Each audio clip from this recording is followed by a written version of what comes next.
အားလုံးမင်္ဂလာပါအားလုံးကိုသခင်ရှုခရစ်နာမနဲ့ပြန်လည်နှုတ်ဆက်လိုက်ပါတယ်ဒီကနေ့ကျွန်တော်တို့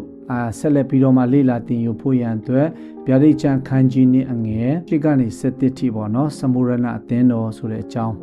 ပြီးခဲ့တဲ့ခါကတော့ကျွန်တော်တို့အေဖက်အသင်းတော်ဆိုတဲ့အကြောင်းလေ့လာသင်ယူပြီးသွားပြီမိမိရဲ့သက်တာမှာ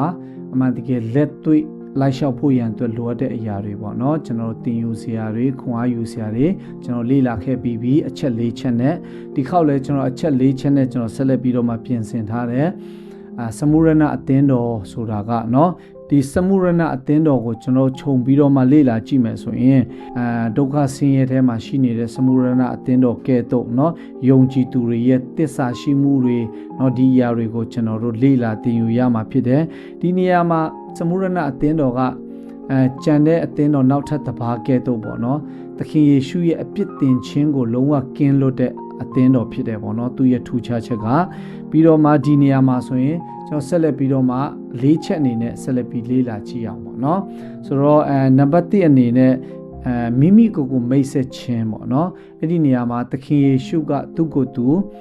မိတ်ဆက်တယ်အစဖြစ်တယ်လို့အဆုံးလည်းဖြစ်တယ်အာလ်ဖာဖြစ်တယ်အိုမီဂါဖြစ်တယ်ပြီးတော့မှသူသေခြင်းကိုအောင်နိုင်တဲ့သူဖြစ်တယ်ဆိုပြီးတော့မှစမုရဏအသင်းတော်မှာရှိတဲ့သူတွေကိုသူ့ကိုယ်သူနော်သခင်ယေရှုကသူ့ကိုယ်သူမိတ်ဆက်တဲ့အကြောင်းအရာကိုကျွန်တော်တွေ့ရတာဖြစ်တယ်ဆိုတော့ဒီအရိပ်ပေကတော့သေခြင်းကိုအောင်နိုင်သူဖြစ်ကြောင်းပြသတယ်ပြီးတော့မှနံပါတ်2အနေနဲ့လောကမှာဆင်းရဲတော်လဲဝိညာဉ်ရေးရာ၌ကြွယ်ဝချမ်းသာတယ်ဆိုတဲ့ခေါင်းစဉ်လေးပေါ့နော်ဆိုတော့စမုရဏအသင်းတော်ကစီးပွားရေးလောကမှာစီးပွားရေးအရာနော်အယံကိုဆင်းရဲပြီးတော့မှနှိပ်စက်ညှဉ်းပန်းခြင်းခံရတဲ့အသင်းတော်တစ်ပါးဖြစ်တယ်ယုံကြည်ခြင်းနဲ့ဝိညာဉ်ရေးရာအမွေအနှစ်တွေကြောင့်သူတို့ကိုတကယ်ချမ်းသာတော်သူဖြစ်တယ်ဆိုပြီးတော့မှဘုရားသခင်ကသူတို့အတိမတ်ပြုထားတာကိုကျွန်တော်တွေ့ရတယ်ပေါ့နော်ယူရလူတွေလိုဟန်ဆောင်ပြီးတော့မှစာရန်ရဲ့အပေါင်းအသင်းတွေဖြစ်ကြတဲ့နော်သူတွေယုံကြည်သူတွေကိုညှင်းဆဲတဲ့သူတွေနော်သူတို့ကိုသူတို့ယူရလိုဟန်ဆောင်ပြီးတော့မှစာရန်ရဲ့အပေါင်းပါဖြစ်ပြီးတော့မှသူတို့ကအဲ့ဒီယုံကြည်သူတွေကိုလိုက်ညှင်းဆဲနေကြတယ်ပေါ့နော်အဲ့ဒီညှင်းဆဲနေကြတယ်ပြီးတော့မှအဲ့ဒီကဲ့ရဲ့နေကြတဲ့အရာတွေကိုဖျားသခင်ကငါအားလုံးသိတယ်ဆိုပြီးတော့မှအဲ့ဒီစမုရဏအသင်းတော်မှာယုံကြည်ခြင်းနဲ့ရှောက်လန်းတဲ့သူတွေကိုခွန်အားပေးတဲ့အရာအတိမတ်ပြုတယ်ဆိုပြီးတော့မှဘုရားခင်ကသူတို့ပေါ်မှာနှစ်သိမ့်ခြင်းစကားပြောထားတာကိုကျွန်တော်တို့တွေ့ရတယ်နံပါတ်3အနေနဲ့ဆင်းရဲဒုက္ခအတွက်ပြင်ဆင်ခြင်းနဲ့ဂတိတော်ဆိုတဲ့အရာကိုအငယ်30ထဲမှာကျွန်တော်တွေ့ရတယ်ဆိုတော့ကျွန်တော်လောကမှာအသက်ရှင်နေသူတွေကတော့အဲ့ဒီဒုက္ခတွေကအခုဒုက္ခတစ်ခုတွေ့ရတယ်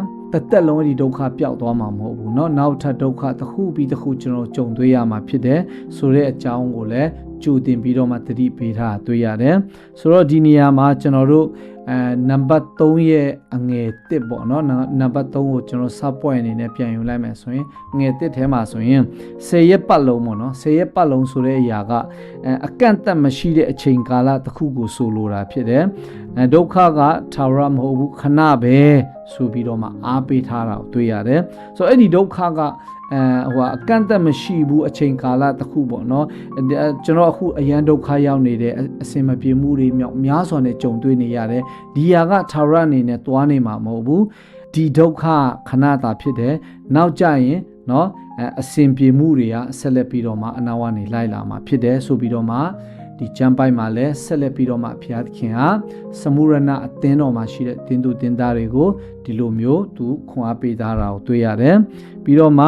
နောက်ထပ်ဒုတိယ support အနေနဲ့ခေါင်းစဉ်အသေးလေးအနေနဲ့ဆိုရင်တေရီတိုင်အောင်တစ္ဆာဆောက်လောဆိုတဲ့အရာပေါ့နော်တစ္ဆာတရားနဲ့ယုံကြည်သူတွေဖခင်ရဲ့အပေါ်မှာဆက်လက်ပြီးတော့မှကိုယ့်ရဲ့ယုံကြည်မှုတွေကိုလက်လွတ်ဆုံးရှုံးခြင်းမရှိဘဲနဲ့တည်ကြည်ဖို့ရန်အတွက်ဆက်လက်ပြီးတော့မှခွန်အားပေးထားတာကိုကျွန်တော်တွေ့ရတယ်ဆိုတော့အသက်ပေးရတဲ့အထိယုံကြည်ခြင်းကိုစုပ်ကိုင်ထားဖို့ပေါ့နော်မိမိအသက်ကိုယ့်ရဲ့ယုံကြည်မှုယေရှုခရစ်တော်ပေါ်မှာဖခင်ပေါ်မှာကိုယ့်ရဲ့ယုံကြည်မှုကိုယ့်အသက်ပေးနိုင်ရလောက်အောင်ကိုယ့်ရဲ့ယုံကြည်ခြင်းကိုစုပ်ကိုင်ဖို့ရန်အတွက်ဆက်လက်ပြီးတော့မှဒီကျမ်းပိုက်ရခွန်အားဆက်ပြီးတော့မှခွန်အားပေးထားတာတွေ့ရတယ် sub point number 3အငယ်နောက်ဆုံးအနေနဲ့ဆုလက်ပေါ့နော် အဲ့လိုမျိုးယုံကြည်ခြင်းရမှာတည်ကြည်တဲ့သူတွေရတဲ့เนาะအသက်တရဖူဖြစ်တဲ့เนาะ the crown of life ဆိုတဲ့အရာကိုပေးအပ်ခြင်းကိုလည်းကျွန်တော်ခံရမှာဖြစ်တယ်ဆိုတဲ့အရာကိုဒီကျမ်းစာထဲမှာဖော်ပြထားတယ်နောက်ဆုံးအနေနဲ့ကျွန်တော်တို့အရေးကြီးတဲ့အရာနံပါတ် 4အနေနဲ့ဒုတိယတည်ခြင်းမှာကင်းလွတ်ခြင်းဆိုတဲ့အရာပေါ့နော်အငယ်7ထဲမှာဆိုရင်အောင်မြင်တဲ့သူတွေကအယုံကြည်ခြင်း၌တည်မြဲသူတွေအတွက်အကြီးမားဆုံးဂတိတော်တွေဖြစ်တယ်ပေါ့နော်အကြီးမားဆုံးဂတိတော်ဖြစ်တယ်ဒုတိယတည်ခြင်းမှာအငြင်းဆဲခြင်းမခံရခြင်းပေါ့နော်ဒုတိယတည်ခြင်းဘာဖြစ်လို့လဲဆိုတော့ကျွန်တော်ယေရှုခရစ်ကိုလက်ခံယုံကြည်ပြီးတဲ့အခါမှာဒီခန္ဓာကိုယ်ဖြစ်တဲ့အရာကတော့လူဖြစ်တဲ့အတွက်ကြောင့်တည်မယ်ပုံမယ်ပျက်စီးမယ်ပျောက်ကွယ်သွားမယ်ဒါပေမဲ့ထာဝရတည်တတ်မဲ့ကျွန်တော်အထဲမှာရှိတဲ့ဝိညာဉ်ကဆက်လက်ပြီးတော့မှဒုတိယတည်ခြင်းညှင်းဆဲခြင်းမခံရဘူးဆိုတဲ့အခါမှာငရဲကိုမသွားရတော့ဘူးဘာဖြစ်လို့လဲယေရှုခရစ်တော်ကိုယုံကြည်ခြင်းအဖြစ်ကျွန်တော်တို့ညှင်းဆဲခြင်းမခံရတော့ဘူးထာဝရကောင်းကင်နိုင်ငံကိုကျွန်တော်တို့ဆံမြန်းရတဲ့ခွင့်ဘုရားသခင်ကပေးมาဖြစ်တယ်ဒီအရာကကိုယ့်ရဲ့ယုံကြည်ခြင်းကိုယ့်ရဲ့ယုံကြည်ခြင်းအပေါ်မှာဖျားပေါ်မှာကိုယုံကြည်တဲ့အရာနဲ့အဲ့ဒီကိုယုံကြည်တဲ့ကိုယ့်ရဲ့ယုံကြည်ခြင်းပေါ်မှာသစ္စာရှိခြင်းတည်ကြည်ခြင်းအားဖြင့်เนาะအဲ့ဒီကဲတင်ခြင်းရရှိတဲ့အခါမှာဒုတိယတည်ခြင်းနဲ့မငြင်းဆဲရဘူးဆိုတဲ့အခါမှာကျွန်တော်တို့ပထမတည်ခြင်းကတော့ရုပ်ပိုင်းဆိုင်ရာတည်ခြင်းပုတ်ပြက်ခြင်းခန္ဓာကိုယ်ပျက်စီးခြင်း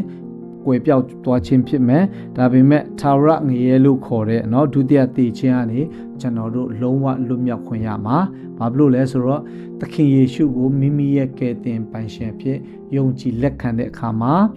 အဲ့ဒီငရဲကနေကျွန်တော်တို့လွတ်မြောက်ရမှာဖြစ်တယ်ဆိုတော့ဟုတ်ပြီဏီကုံချုပ်အနေနဲ့ဆက်လက်ပြီးတော့မှစမုရဏအသင်းတော်အနေကျွန်တော်တို့ဘုရားခင်ဘလို့စကားပြောလဲဘလို့ခွန်အားယူရမလဲဘလို့လက်တွေ့ကျင့်သုံးရမလဲဆိုတဲ့အရာတွေအတူချုံဏီကုံချုပ်အနေနဲ့ဆက်လက်ပြီးတော့မှလေ့လာကြည့်ရအောင်ဆိုတော့ဒီနေရာမှာเนาะကျွန်တော်ဘာဒီစမုရဏအသင်းတော်အဖြစ်ကျွန်တော်ဘလို့သင်ခန်းစာယူရမလဲဆိုတော့ဘုရားသခင်ရဲ့ရှေ့မှာတကယ်ချမ်းသာခြင်းဆိုတာကလောကစည်းစိမ်နဲ့မဆိုင်ဘဲနဲ့เนาะတစ္ဆာရှိမှုနဲ့ပဲဆိုင်တယ်ဆိုတဲ့အရာပေါ့เนาะကိုဘုရားပေါ်မှာကိုယ့်ရဲ့ယုံကြည်မှုအဲ့ဒီအပေါ်မှာကိုယ့်ရဲ့တစ္ဆာရှိမှုနဲ့ပဲဆိုင်တယ်လောကမှာမြင်တွေ့နေရတဲ့လောကစည်းစိမ်ကြွယ်ဝချမ်းသာခြင်းနဲ့မဆိုင်ဘူးဘုရားပေါ်မှာကိုဘလောက်တစ္ဆာရှိပြီးတော့မှဘုရားအတွက်ဘလောက်တည်ကြည်ပြီးတော့မှเนาะဘုရားအတွက်ဘလောက်ပေးဆက်ရဲလဲဆိုတဲ့အရာနဲ့ပဲဆိုင်တာဖြစ်တယ်ဆိုတော့ကျွန်တော်တွေ့ရတယ်ဘလောက်ပဲခက်ခဲကြမ်းတမ်းတဲ့စမ်းသပ်မှုမျိုးတွေပဲပေါ့เนาะကြုံနေပါစေတည်ခြင်းကိုအောင်နိုင်တဲ့ဘုရားသခင်ကကျွန်ုပ်တို့နဲ့အတူရှိနေတယ်ဆိုတာကိုဒီစမုရဏအသင်းတော်လေ့လာခြင်းအဖြစ်ကျွန်တော်ကြုံတွေ့နေရတယ်เนาะဘလောက်ပဲခက်ခဲကြမ်းတမ်းတဲ့စုံစမ်းမှုမျိုးတွေကြုံတွေ့နေပါစေတည်ခြင်းကိုအောင်နိုင်တဲ့ဘုရားသခင်ကကျွန်ုပ်တို့နဲ့အတူရှိတယ်ဆိုတာကိုဒီအသင်းတော်အဖြစ်ဖော်ပြနေတာကိုကျွန်တော်တွေ့ရတယ်ဆိုတော့နောက်ဆုံးအနေနဲ့ယောဟန်ခန်းကြီး16အငယ်33ထဲမှာလောက၌တင်တို့ဒီဆင်းရဲဒုက္ခကိုခံရကြလိမ့်မည်သို့တော်လည်းအာယူကြလောငါဒီလောကကိုအောင်ပြီအာမင်ဆိုတော့ဒီကနေ့ကျွန်တော်တို့စမုရဏအသင်းတော်အဖြစ်အချက်၄ချက်အဖြစ်ကျွန်တော်တို့ဘာသင်ခန်းစာတွေပေးလဲခုနအချုပ်မှာကျွန်တော်ပြောသွားတဲ့အတိုင်းပဲတကယ်ချမ်းသာကြွယ်ဝခြင်းဆိုတာဘုရားသခင်ရဲ့ရှေ့မှာချမ်းသာကြွယ်ဝခြင်းဆိုတာကเนาะလောကီစည်းစိမ်နဲ့မဆိုင်ပဲတစ္ဆာရှိမှုနဲ့ပဲဆိုင်တယ်เนาะကျွန်တော်တို့ဘလောက်ပဲခက်ခဲတဲ့စမ်းသပ်မှုတွေကြုံတွေ့နေပါစေတည်ခြင်းကိုအောင်နိုင်တဲ့ဘုရားသခင်ကကျွန်တော်တို့နဲ့အတူရှိတယ်ဆိုတာကိုဖော်ပြနေတာကိုတွေ့ရတယ်။ယေရှုအများကြီးတင်တယ်။ဂျာနာသူရောက်ချင်းစီတိုင်းကိုဘုရားရှင်ကောင်းချီးပေးပါစေ။